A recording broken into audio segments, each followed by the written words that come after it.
জানেন কি, আমাদের কলকাতাতেই রয়েছে শ্রীলঙ্কান বৌদ্ধ মন্দির, তাও একেবারে কলেজ স্ট্রিটে কলেজ স্কোয়ারের পাশে। আমি বলছি মহাবোধি সোসাইটি অফ ইন্ডিয়ার কথা। শ্রীলঙ্কান ধর্মপ্রচারক অনাগরিক ধর্মপাল এই মন্দির তৈরি করিয়েছিলেন 1892 সালে। মহাবোধি সোসাইটি তৈরি করা হয়েছিল ভারতে বৌদ্ধ ধর্ম পুনরুজ্জীবিত করার জন্য।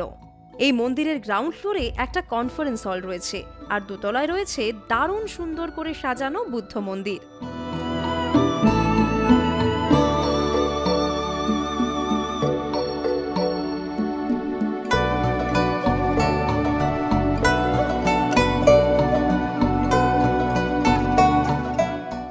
বিভিন্ন দেশ থেকে আনা বহু বুদ্ধমূর্তি সাজিয়ে রাখা হয়েছে এখানে। দারুণ সুন্দর লাগবে মন্দিরের ভেতরের পরিবেশ। হাতে অল্প সময় থাকলেও ঘুরে আসতে পারেন এই